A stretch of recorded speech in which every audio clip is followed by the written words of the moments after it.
So yeah, guys, as I was saying, right? So Married at First Sight. I am a fan of Trainwreck TV. Not only that, all right, Trainwreck reality TV. So I'm just something like, is this scripted or is this really real, right?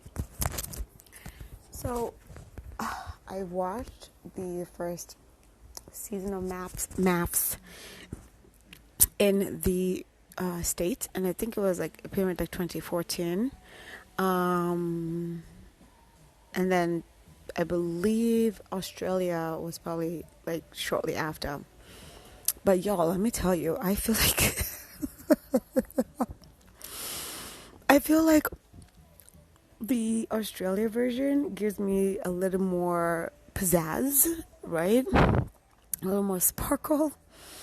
And first, let me apologize because talking about what I spoke about before, I was quite emotional, and I had to cut off, and plus I did fall. I'm very comfy. But it just got me emotional because it got me just thinking about just how rough this world has become in the States, I guess. Like, I mean, I know it's everywhere, but just anyway. So I had to cut off and literally deal with that situation. But now I'm back. And so my bad. So now here we are with maths, right? So I think the Australia version gives me what I turn into reality TV for. Don't get me wrong, I do also watch the Real Housewives of whatever, every franchise I've watched. Because again, I'm just like, damn. And it confirms that literally money does not buy you happiness, right? Just because you're living in mansions and driving fast cars and doing all these things that, like, these glamorous things that people live up to do in their some people maybe not, maybe some people just are content with where they are. But I'm just saying, like, here you are, you have this money, this power, this credentials and all privilege, but you're still so unhappy, right? It just goes to show you shit happens no matter what no matter your status in life, right? So and so if it was up to me, I would switch the names of Real Housewives franchise to Rich Women with More Problems Than Me.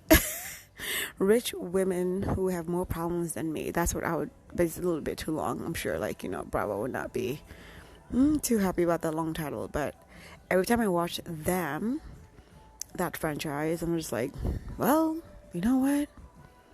I'm not super rich, but I'm content within my own situations ish. I'm not happy. I'm not in the Shangri-La moment just yet. I'm going there and I'm going to reach there. I know I will.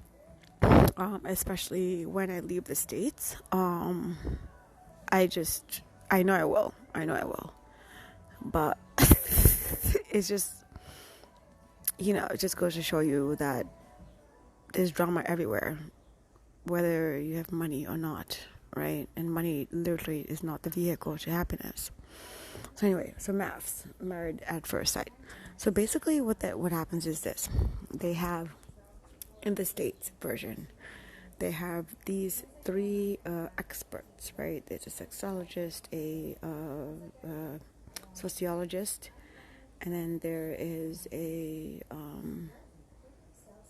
relationship expert, and whatever. So basically they match. You go to the interview, you have to apply, you go into the interview and whatever city they pick, and you go there, and basically they say, hey, there's a real deal, like, you're actually getting married, it's real, and it's like in the law, it's written that you are going to be married. It's not just for show for the cameras and lights and clips. And if you choose I think it's 6 weeks, I'm pretty sure it's 6 weeks or 8 weeks, then you should decide to either proceed forward, without the cameras and everything else. Pardon. And then you basically proceed without the cameras, and then you either make it or you're not, right? And I've seen full, I've seen full, episodes where some you're like, oh my god, they make the cutest couple, and they don't make it. And then I think okay, so now you make a decision day to stay or to leave, and then you meet afterwards 6 months later for the reunion, and then you either confirm you're still together or not. And some have stayed together and now have babies, and some have gone their separate ways where you already, and I always have my favorites that I'm rooting for. But if it doesn't work out, it doesn't work out. If you're not compatible, you're not compatible, right? So then it makes me wonder, like, that's exactly what life is. Like, it's literally a 50-50 chance. Like, either you're taking a chance on love or you're taking a chance on anything. But with anything, either you're going to succeed or fail. But it also shows, like, are you able to keep going once again after that, right? Married at first sight in Australia. Ooh, fire. And not only that, I love the accent. I love that down under accent. It's just, it makes things even much more entertaining. So, I'm eating. It's gonna happen. It's happening right now. And sorry, bad manners.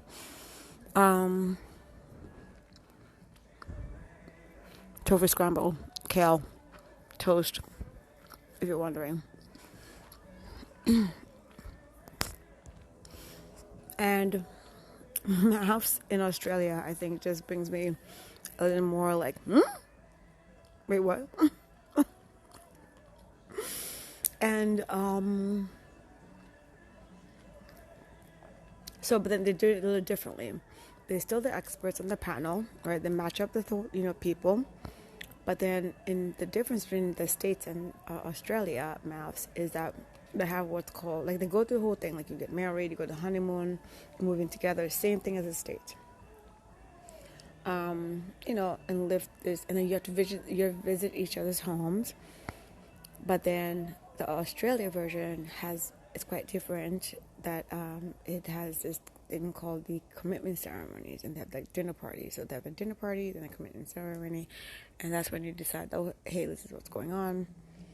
We need to change this, or hey, this is like what's going on. Like, everything's great. So then you might just stay or to leave.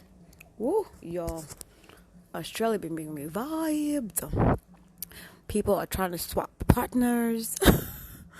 People are openly, like, literally cheating on each other, and I'm just like, damn, is this what you call commitment?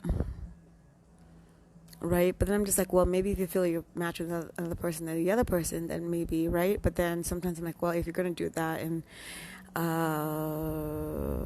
doing a show that's based on reality, or are you going to do that in reality? And how is your past literally the same thing, right? That's probably why, it's never worked out, because it's just easy to just switch because it doesn't work out and start working it through. Nonetheless, I think literally I would do it. And I was speaking to my mom about this, and then she's like, I mean, yeah, it is a divorce. It's literally you become a statistic, right? It's a divorce in law, like it's legal, everything. But I feel like I would do it. I don't know. I feel like I'd be open to it. Then I've watched this other show called 90 Day Fiancé. 90 Day Fiancé. So basically, like, you find people, people find each other, through social media or whatever, this and the third. But then then you have to go and apply for this thing called the K1 visa, and basically have them to come to the States or whatever the case may be. But, usually the K1 visa allows a person who's in love with the other person from another country, allows them to come to the States. I don't know. I mean, that's also horrendous too. That's another train wreck. And some people have lasted, and some people haven't. And just makes me wonder, like, what extremities do we go to find love, right? Like, I just no longer care. I mean, I do care. I don't know. Like I think I'm just fiercely independent, and I've seen the tides of my parents like change from like, oh my god, I love you so much, to like just complete, just tolerance. They just tolerating each other. And I don't want to tolerate someone. I want to love someone, right? Like I'm a full committer. Like once I'm in it, and that's it, right? But also, I'm not gonna settle just because you're buying me diamonds and all this other shit. Like I'm not for sale. But if you can literally understand my quirky side and entertain that part, I'll give it chances. I give many chances. So that's why I feel like I would do a married at first sight situation. I'm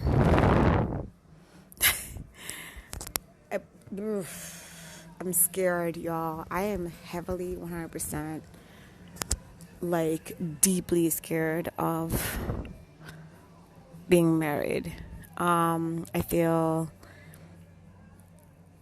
just for me, I feel like once I do it, I want to do it once, and I don't want to fuck around. Like, like if you're not, like, it's to me like I'm making a commitment, right? So if I go and sign up for a marathon, like I'm committed, right? There's no backing out.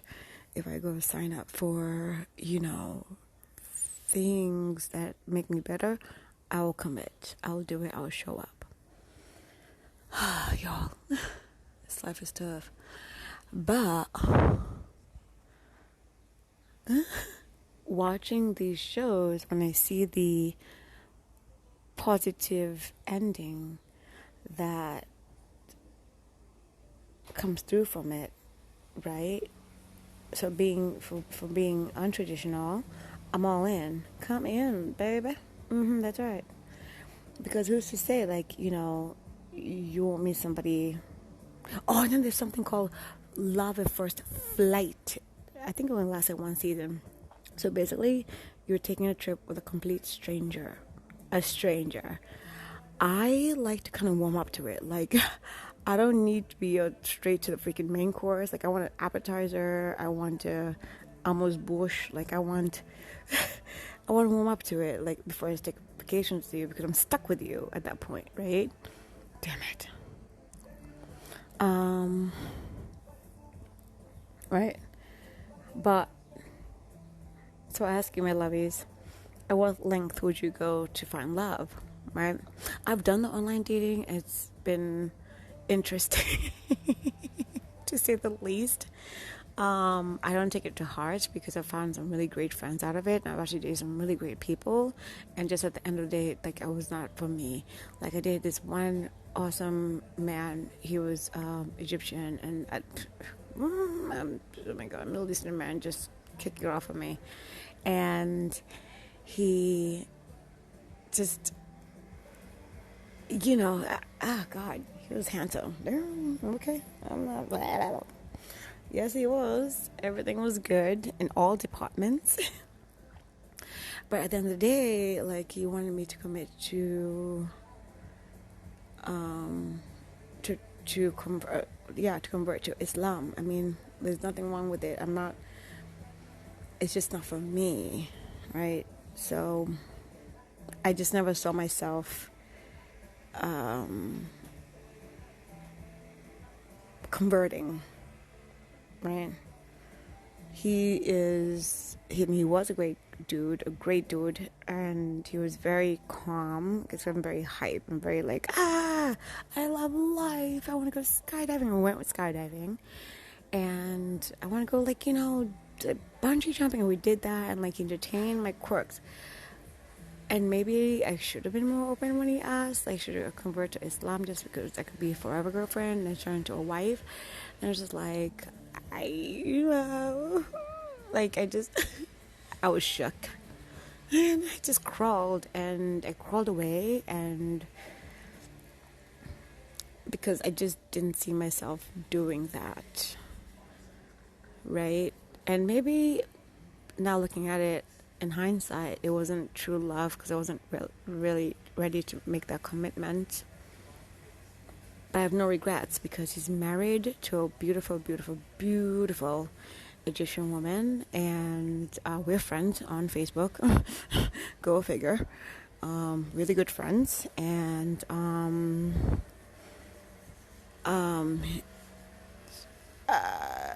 right, like I don't know, maybe that just turned out to be the destiny for both of us, I guess. But I don't know. I loved him in a sense, but I just wasn't deeply committed to transforming myself. Am I being selfish? Like the fuck I'm not. I don't know. I never saw myself to be that person. To like, yeah. So maybe is that being selfishness? I don't know. I was just looking out for myself too as well, right? And I thought about like, having kids with him. Like, I don't want to. Religion. I guess religion is a big thing. But I don't know. I know I was young. I was like young and innocent, maybe kind of like silly and stupid, but even looking in hindsight right now, he's happy. So that's what it matters, that as long as he's happy, and we all keep in touch. And as I said, we are friends, me and his wife, and we communicate, and because he lives in Florida and flies to Egypt every now and then, and we'll just communicate like, hey, yeah, how's it good? She wishes me happy birthday, I wish her happy birthday, etc. Like, we're cordial, which is kind of weird because she's the one who contacted me to be friends, with her. So I was like, okay, sure, no props. But yeah, so I mean, I just want to say, despite the I'm pretty sure you guys can hear that freaking lawnmower. What is it? I need to invest in a better microphone, damn it. Because if I can hear it, that means you guys can hear it.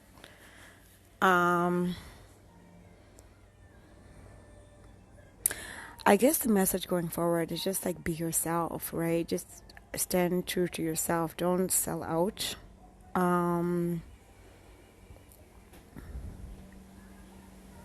But also don't give up hope on love. This is kind of mushy. It's a weird, mushy session that I recorded.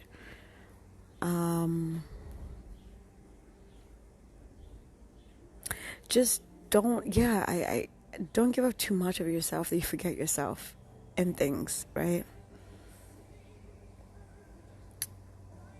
And at the end of the day, you have to also stay true to yourself, right? With the moments of compromising for your partner, because now you're in it with another person. I mean, I don't know. I guess just, stay open to life. Maybe that's always my thing. As I said, I'm going to be heading to Aruba. Hopefully I can record then. If not, then I will definitely give you guys the lowdown when I come back. And then we can speak about that stuff too. And I just know my mom is going to be like in angst because I'm going there for extreme personal business. So, but we'll talk about that when I come back because, I'm only talking about my stepdad, but we're going to dive into that deep, y'all. Deepies. Deep, deep, deep. All right. In the meantime, I just wish you guys to have a great day, have a great weekend, have a great month. I will talk to you guys soon. Stay true to yourself. Love yourselves. Find something to love yourself about. And just remember, you matter. You do. And I love you guys, your consistent interaction with me. And I look forward to being with you another day. Laura's Life on Ink, signing off and swallow your truth. I love you guys. Bye, lovies.